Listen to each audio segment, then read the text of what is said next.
I'm Frank Vaughn. It's November 19th, 2024, and let's talk today about this war that all of your political leaders seem to want to risk your life and civilization itself for.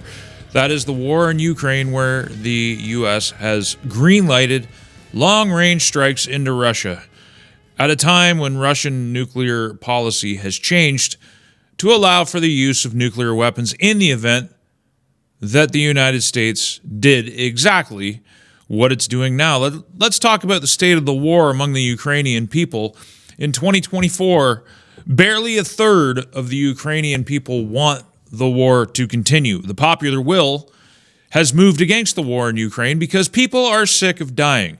The only thing Western leadership is doing by encouraging the use of these missiles and by encouraging the continuation of this war is prolonging the fruitless and pointless death of the Ukrainian people and the Russians who are fighting them. Now let's have a little reminder about where we are when they talk about democracy and they talk about sovereignty and they talk about the Ukrainian right to independence. Nationalism is banned everywhere else in the West. Every time it seems to get popular, all the response is to censor it, to ban it, to destroy it, to demean it. But when it comes to Ukraine, we're supposed to embrace nationalism and their national identity. And why is that? Because it's a useful money laundering operation for Western leadership, and they're willing to risk your life and the lives of your children to continue this war that nobody wants. They talk about defending democracy. Who suspended elections? Which president is in office long past their term? Zelensky. Who held an election and won it during the war? The Russian leader, Vladimir Putin, who is still in office by elected mandate. They talk about democracy. What country deploys in the West more censorship? And why am I calling Ukraine the West? You could say it's not the West. It's part of Western civilization. But the fact of the matter is, NATO is treating Ukraine like it's a de facto member of the alliance when it absolutely has nothing to do with NATO. It is not a member of the alliance. We have no obligation to protect them. But you know what we did do? We overthrew, with CIA and Western intelligence support, we overthrew the democratically elected government. And then when the elections after the overthrow didn't go the way we wanted them to, they canceled the elections, had new fake fraudulent elections, which installed the current regime. From start to finish, everything about the conduct of Ukraine in this war and the conduct of the West puts the finger of blame directly on us, not the Russians, who did everything they could to avoid this war from 2014 forward. Remember well the names of every single person who has sat in their armchairs here in the West, encouraging this war, funneling more money into them, promoting a useless war, promoting the useless megadeath of an entire generation of Ukrainian youth, and leaving an already demographically weakened populace without an entire generation of men to work the fields. Remember the millions of people in Africa at risk of starving to death because the crops that Ukraine grows, that they rely on for their food, cannot arrive. All because Western leadership doesn't want to sit down and address legitimate Russian concerns. It's not just about spheres of interest. It's not this whole narrative that it's right and wrong, that everything Ukraine does is good and everything Russia does is evil is the complete and total wrong litmus for judging this conflict. There are interest groups competing. We ignore the fact that the Ukrainian government out of Kiev was more than content to shell and kill and maim and murder Eastern Ukrainians en masse for years. While the Russians protested and nobody listened, everything the West did, the Minsk Accords, all we do is break our word when it comes to this conflict. The Russians were left with no choice but to invade. And so they did. And here we are, standing on the precipice of nuclear annihilation. Western civilization's fall. You, millions of people, will bear the burden for your politicians' will. These cowards who hide behind their desks and sign papers and make all the virtues possibly imaginable. And they're signaling their top priority, whether it's Justin Trudeau, whether it's Pierre Poilievre. One of the weakest areas of his policy is he will not come out against the Ukraine war. Trump won on a message of peace. He won the popular vote. He won the House. He won the Senate. He's won everything. Majority of the state legislatures, majority of the governorships, on a message of peace. If there was ever a time for a Canadian politician to step into the gap, to step into the vacuum, and declare that they are peace candidates, now is the time. Where's Pierre? He's going to be the next prime minister. He could actually differentiate himself on this issue. He could stand up for the innocent lives that are being thrown away uselessly every day. Ukraine cannot win this war. And whether you like it or not, there's a lot of guys who've clearly read their Second World War history, and they think the world operates the same way. They like to skip the entire Cold War, the reality of nuclear weaponry, the reality of mutually assured destruction. These concepts have kept the world in relative, I say relative peace for generations. They only work when there's actually a point at which mutually assured destruction becomes policy. We're at that point.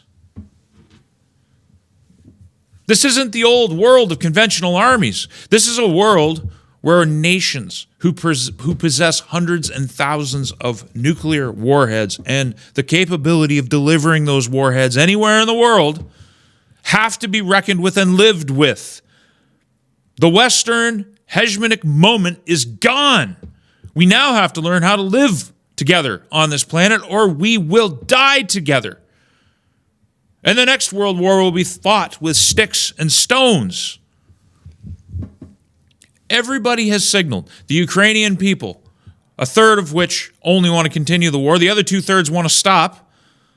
The Russians have said they want to sit down. Zelensky said he wants to sit down. Trump has said peace is his number one priority. And so what does Biden, and more accurately, the people behind Biden and his handlers do?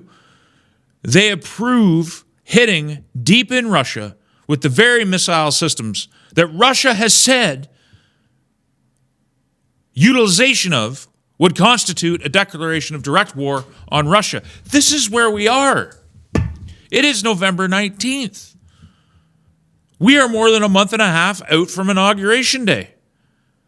And they want to burn the world. And there are muppets and idiots online who would applaud this, or worse yet, the people who have encouraged the war up to this point will sit on their hands in silence, and instead of condemning this, they'll just talk about other things.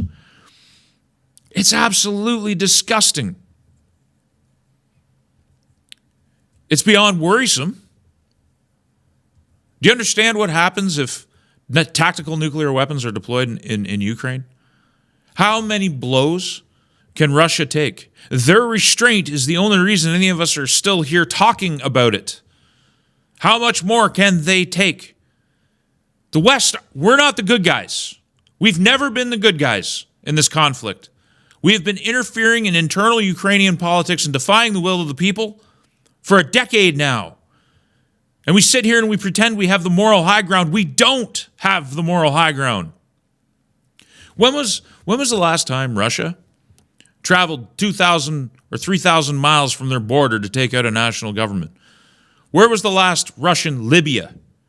That's what NATO did. Do you remember the Obama administration and how they lit the entire Middle East on fire? How ISIS was created out of nothing?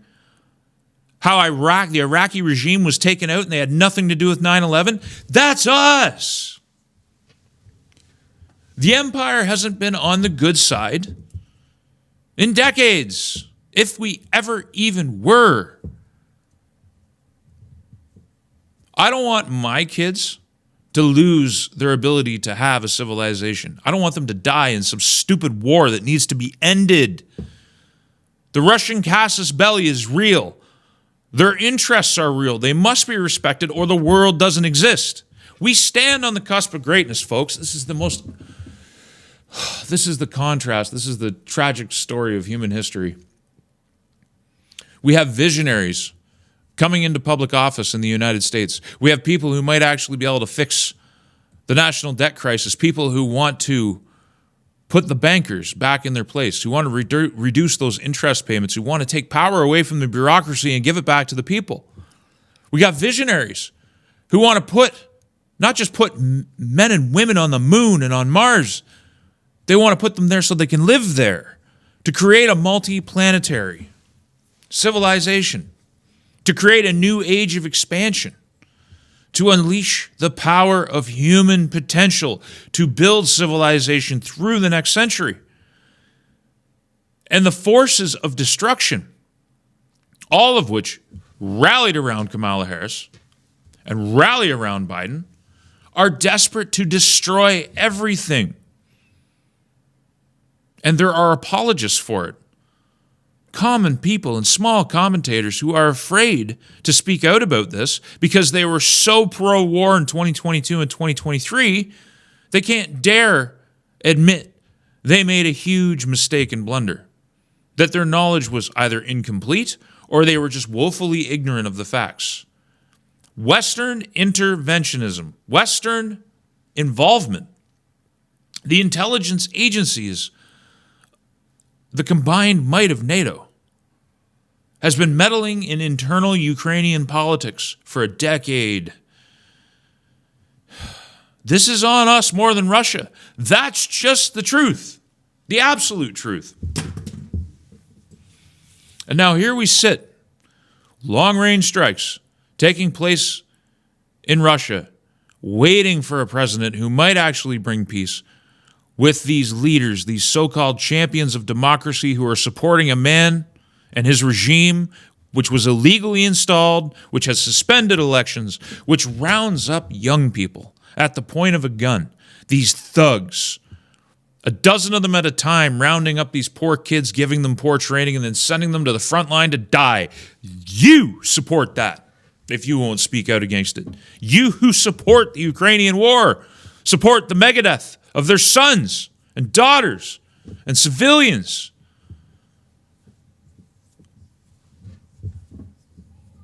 Why is a call for peace so radical? It's a quagmire. It's a stalemate. It's a checkmate. Russia will win the war if it goes on long enough, and these missiles won't change that. F-16s won't change that.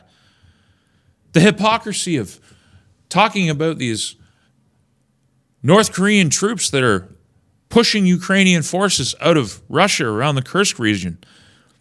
We've had mercenaries fighting in Ukraine since before the war started, folks. It's another matter of historical record. But the Russians aren't allowed to use North Korean volunteers. They're not allowed to use North Korean troops to push troops off their own territory. Why is it we get to do whatever we want, but the Russians don't get to respond? They don't get to do anything. Do you realize how absurd and hypocritical it is now to look at the Russians and say they're the evil empire? We've got them completely surrounded. The combined might of NATO is working through the youth of Ukraine to fight Russia, to avoid peace at every step. When the war began, it was almost over. But the West stepped in and torpedoed peace efforts. It's the West who doesn't want peace. They're trying to reckon with Russia like this is somehow the world of World War II. We can't just will the Putin regime away. They're a fact of reality. They enjoy popular support. Is it just because our intelligence agencies lack the capability of undermining them, so now they just have to go to a hot, direct war to try and preserve themselves? Is this an attempt to escape, purely an attempt to escape accountability for the money laundering, for the influence peddling, for the human trafficking, for all of the things that have gone on? Are these people so afraid of justice that they're willing to kill you and they're willing to kill me in order to avoid justice? It certainly looks to me like the Russians are preparing for nuclear war. Who can blame them? We're again asking Russia to just keep taking punches in the head without throwing one back. January 6th just feels like an eternity away. January 5th, rather.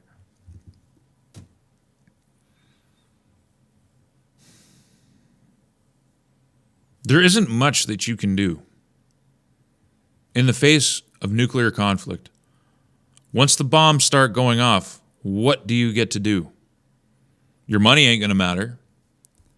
Your crypto's not going to matter. Your gold and silver's probably not going to matter either. You're going to want seeds. A lot of good they're going to do you in Canada, because in a nuclear winter, nothing's going to grow. You're going to starve to death, alone in the dark, as the lights go out and they don't come back on in the lifetime of anybody who's alive.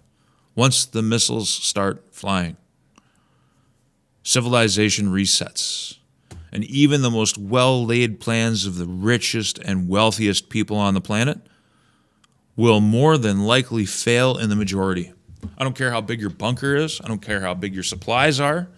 The next guy with a gun or a machete is just going to come along and take it. It becomes the law of the jungle. Except the jungle will be frozen over because no sunlight's going to be able to come through the atmosphere. It's just crazy. We got to learn to live with each other. I want civilization to move on to the next great thing. I was sitting this morning watching the snowfall, and we were eating breakfast around the breakfast table. And I was telling my son for the first time that people have gone to the moon. And in our lifetime, both of our lifetimes, people might live there. And we'll go to Mars and we'll do these great things. And I saw his face just light up. He thought that was the coolest thing in the world. It's that hope. It's that relationship with the future. It's a dedication of the present in pursuit of tomorrow. It's the pro-life agenda. That's what I want. The cult of death has no room for anybody else. And they'll destroy the world to cling to power. So if there was ever a time to protest, if there was ever a time to write your MPs, if there was ever a time to do anything whatsoever, now's that time. Because from 1 minute to the next, it's all down to what Russia does. And it's going to be really hard to judge them harshly, considering what we've done. When they respond, the very people, the Andrew Cohns of the world, the Justin Trudeaus of the world, the Jagmeet Singhs who've done nothing, they sit behind their desks and they tweet. They'll condemn Russia for whatever they do, even though they're the ones that egg them on. They're like bullies who keep poking the bear. And then when the bear swipes back, they act like victims.